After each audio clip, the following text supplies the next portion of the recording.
Mesopithecus amicifer is an omnivorous monkey species, primarily inhabiting the island's jungles.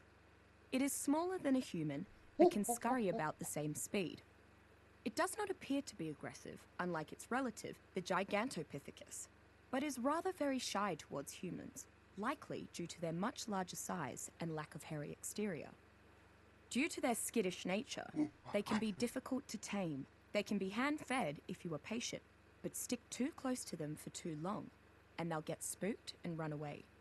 A common pet, Mesopithecus is very easy to keep fed. It will eat nearly any fruit harvested on the island. Mesopithecus is most often used as a social companion, as it cannot carry enough to be a beast of burden, is not large enough to be ridden, and is not particularly good for combat.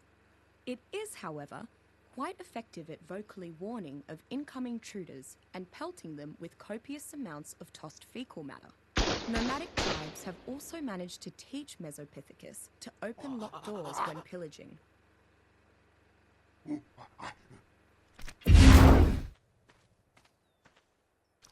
Microraptor narrolongus is one of the smallest non-avian dinosaurs on the island. Incredibly fast for its size, Microraptor is a voracious carnivore. Aggressive towards anything regardless of size, Microraptor fancies itself an apex predator. It will attack humans on sight, especially if it's not alone. When hunting, Microraptor's speed is only one of its assets. While not quite capable of sustained flight, its wings allow it to stay aloft for several seconds while jumping. This allows Microraptor to attack its prey's vulnerable areas, as well as search for small river fish. Notable, the creature also tends to use this ability to knock oblivious humans off of their mounts. While not a powerhouse against armed enemies, Microraptor is particularly suited to dismounting enemy riders. Microraptor's natural tendency to attack weaker creatures means they can ignore the mount while attacking the rider with leaps of fury.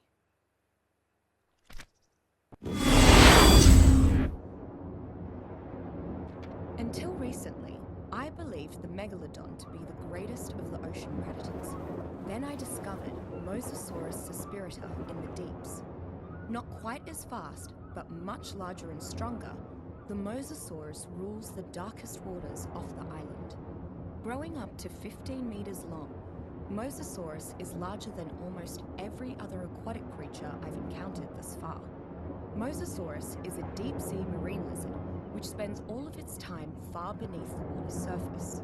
It is without a doubt one of the most fearsome creatures of the island, and can certainly be considered among the ocean's apex predators. Mosasaurus has proven to be an excellent tame for the most advanced tribes. Due to its sheer size and power, you will often find tribes with bases and defenses built upon a mosasaur's large platform saddle. Having one with you as an escort is probably one of the best oceanic defenses available.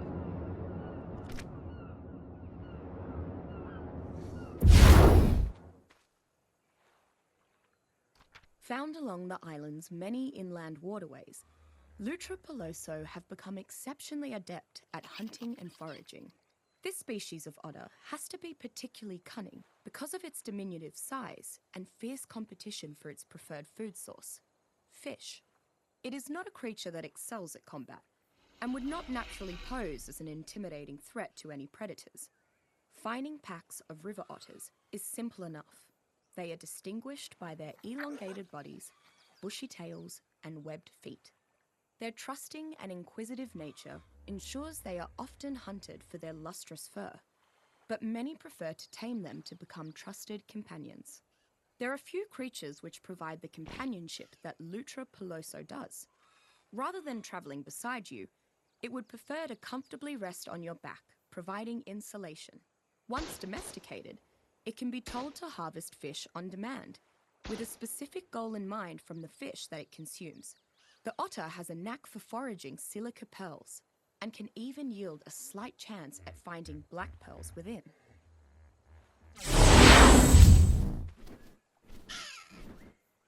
Onychonycteris specuncola is one of the few omnivores I've seen on the island. They seem to live primarily off the mushrooms and moss within the caves, but they attack almost any non-insect on sight.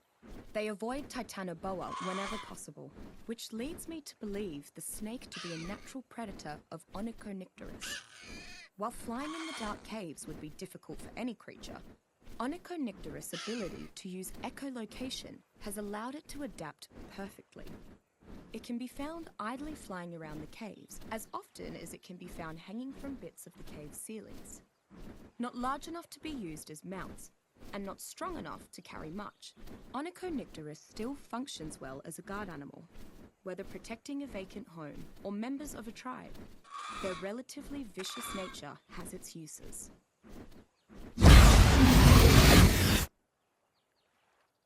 Oviraptor is a small to medium-sized carnivore, common in the jungles and beaches of the island.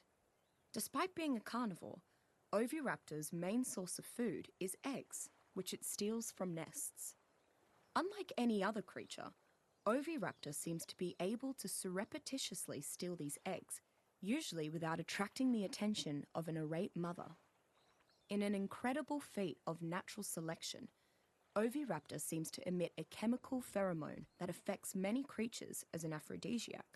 Mated creatures are much more likely to create new eggs while Oviraptor is around, which allows the Oviraptor to go about its business unperturbed. Too small to fight or ride, Oviraptor is still one of the more commonly tamed creatures on the island. Its pheromone ensures an increased stream of eggs from nearby mated wild creatures for breeding, or cooking kibble. Oviraptor will autonomously do the dirty work of stealing eggs from other tribes or wild dinos on your behalf, without attracting unwanted attention. They also make quite adorable sounds, so many children simply like to keep them around as rather strange companions.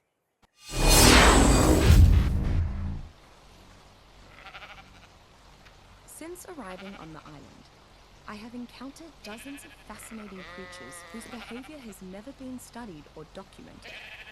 And also sheep. Granted, Ovis arcum is quite different from the modern domesticated sheep, and even from wild sheep species such as Ovis orientalis. The unique markings on its face give it a striking appearance, and the male's horns possess a unique shape that is unlike any other species in the Ovis genus. As one might expect, Ovis stands little chance against the island's many predators. Like the dodo, its continued survival in the face of these challenges is a mystery. Some survivors have found herds of Ovis to be useful in farm life. Their wool can be repeatedly safely shorn with the proper tools, and cooked lamb chops are a popular dish among some tribes, as is their hyper-nutritious mutton. Every now and then, a survivor with a sense of humour will attempt to utilise Ovis as a mount, although the joke becomes significantly less funny once their slow Ovis is run down by a pack of raptors. One tribe has grown particularly attached to Ovis, perhaps uncomfortably so. I don't know the tribe's actual name, but I refer to them as sheep lovers.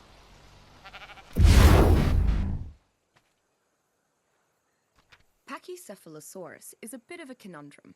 It is a very passive, even friendly herbivore, common to much of the island. At the same time, it is one of the most dangerous herbivores that I have yet encountered on the island. Its charging headbutt is a display of sheer physical power and can kill much more quickly than you might think. While Pachycephalosaurus is generally friendly, it has a short temper. Its fight or flight response always seems to choose fight. The Pachycephalosaurus becomes extremely aggressive once attacked. Additionally, it is an incredibly fast sprinter, so escaping from an enraged Pachycephalosaurus is very difficult. Pachycephalosaurus is an excellent battle mount for those who want to ride a smaller, nimble combatant into the fray. Because of its particular musculature, it cannot effectively carry large quantities of resources. It can, however, move with brief, magnificent bursts of speed, and its headbutt is simply devastating.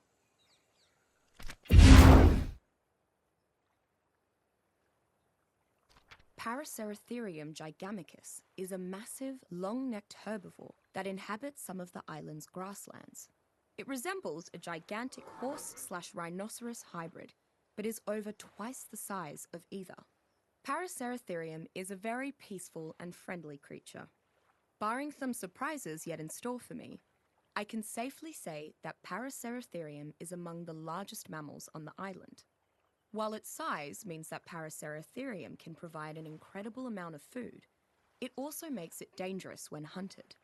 A beast of burden second to the Brontosaurus, Paraceratherium is an excellent worker and is sufficient in size to support a platform saddle upon which structures can be built. It is a naturally friendly animal and is not afraid of humans. However, despite its normally calm demeanor, when it or its owner is provoked by aggression, the Paraceratherium can quickly become a real threat to the attacker and will use its girth to its advantage in combat.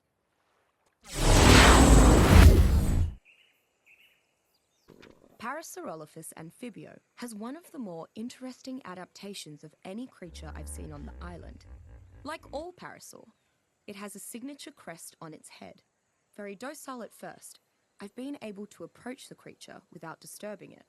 If startled, however, the creature can vocalize a distress call to the surrounding area that warns of danger.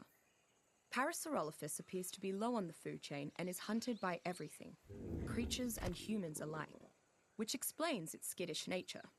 It is a good source of meat and hide, if you can manage to keep up with it long enough to kill it. Despite being what most tribes consider a relatively useless creature to tame, I once met an interesting woman who had tamed an entire herd of them. She informed me that many overlooked the creature's potential. She even graciously gifted me a fancy saddle to put on my own Parasaurolophus one day. As a relatively simple creature to domesticate, Parasaurolophus is commonly one of the first mounts a tribe will be able to acquire. Its ability to run relatively fast for lengthy intervals makes it a solid mode of medium-range transportation, though it has almost no ability to defend itself or its rider in a traditional sense. Smaller creatures, however, appear to be frightened by the horn of Parasaurolophus, although it doesn't do much damage. It also has decent weight-bearing capabilities, which could prove useful for nomadic tribes as they work to establish a presence on the island.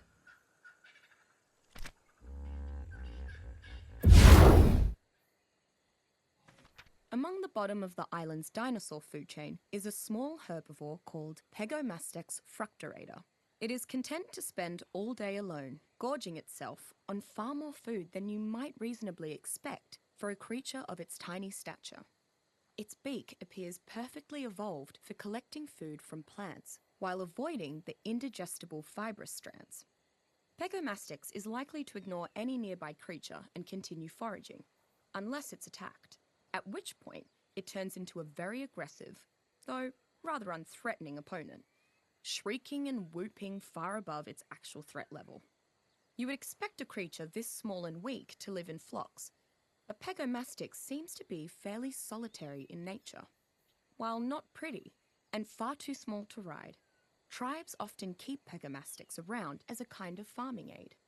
Its skill at scavenging means that it collects an extraordinary quantity of seeds and berries, while also handily gathering the rare flowers, mushrooms, and other ingredients necessary to cook up unusual concoctions.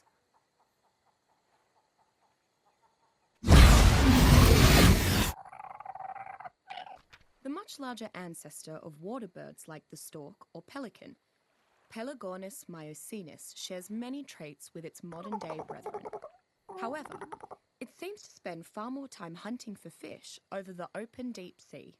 In fact, I have rarely spotted a wild Pelagornis anywhere near the coasts of the main island, as it prefers to rest its wings by paddling on the ocean's surface, rather than waddling along the island's beaches.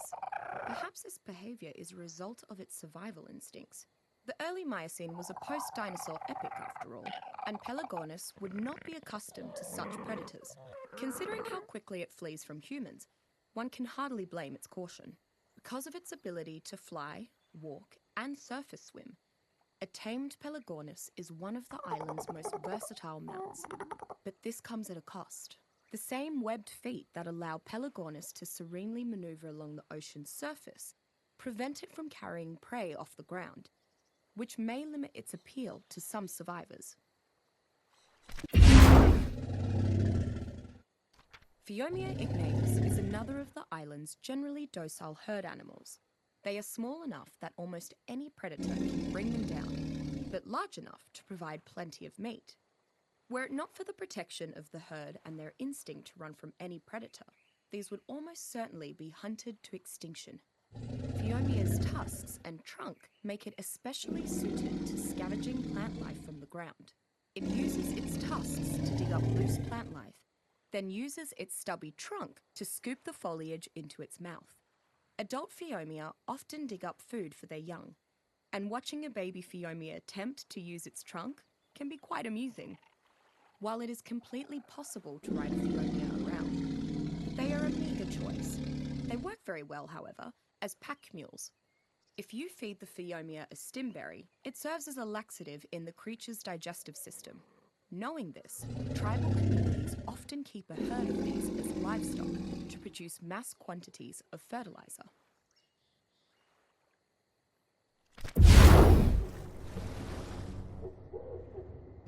Megapiranha magnemorsis is a carnivorous fish found fairly commonly in the rivers and ponds of the island. Its bite is incredibly powerful. I've even seen them break through the armored turtles of the island. Megapiranha has one of the strongest bites pound for pound of any creature on the island. When encountering a megapiranha, be on the lookout for the rest of the school. No one megapiranha is an overwhelming threat, but their tendency to swarm prey can make short work of much larger and stronger creatures. Any given megapiranha is easy to kill, but killing the entire school can be a daunting task. Like some of the other creatures on the island, a tamed megapiranha is best suited as a guard. Their high metabolism makes them require more food than many other creatures, but they are very adept at hunting their own food, particularly the coelacanths.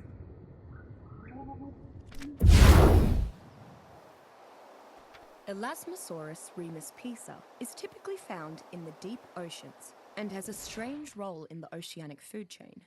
It almost exclusively hunts the smaller creatures in the waters, leaving most even moderately large creatures alone. The sheer size of the Elasmosaurus means that the quantity of food it must eat to sustain itself is nothing short of enormous. Elasmosaurus is a formidable fighter. Aside from the megalodon, I have only ever seen two creatures bring down an Elasmosaurus, a Mosasaurus and human beings.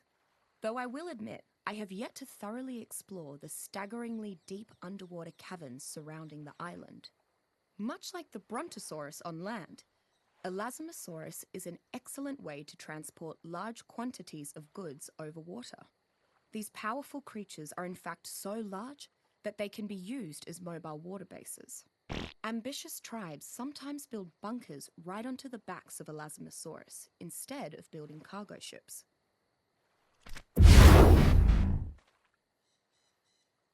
The first marsupial I've encountered on the island is the Prosoptodon vivancurus. Standing nearly 3 meters tall, it is among the largest jumping creatures I've heard of. It is a fairly peaceful herbivore that will immediately flee when aggressed upon. One of the Prosoptodon's most unique features is its pouch. Unlike many pouched marsupials, Prosoptodon's pouch is relatively dry and has little in the way of sticky or oily fluids. I assume this is good for the joey, but I have not figured out exactly why yet. Its other unique feature, powerful hind legs, can knock back aggression much larger in stature. Prosoptodons show great precision when leaping, as if they can accurately target the landing without fail. I've seen them effortlessly hop and land from heights that would flatten other creatures. It seems Prosoptodon's knack for carrying things has increased its load-bearing capacity. Prosoptodon's dry pouch makes it an excellent beast of burden that can carry far more than any other creatures of its size. Additionally, it appears to provide an optimal environment for nourishing babies, so much that upon maturing, they have even more vigor.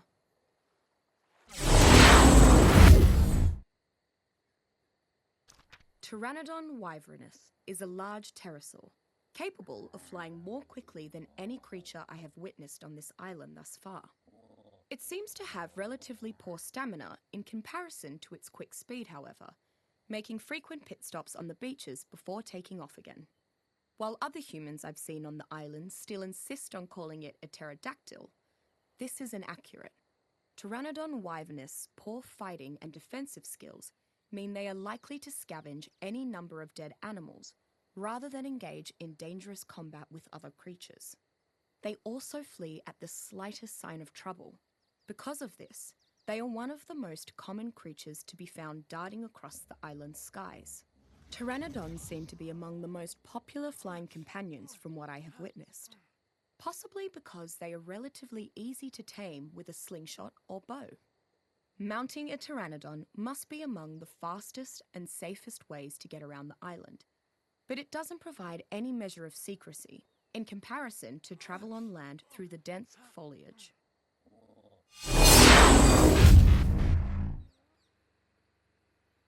I'm not sure why, but the giant scorpions I've seen on the island are far more disturbing than most of the dinosaurs.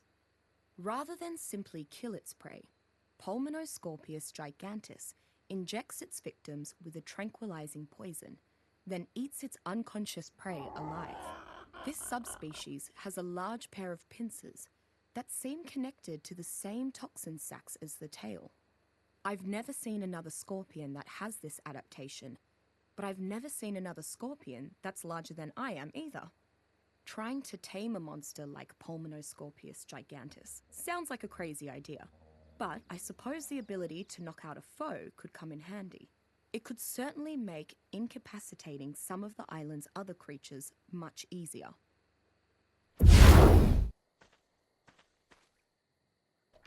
Palovia maxima perfectly embodies the element of surprise.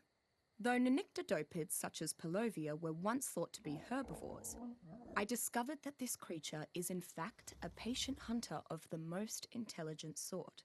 After burrowing beneath the jungle floor, Palovia enters a state of hibernation and can go extended periods without any food.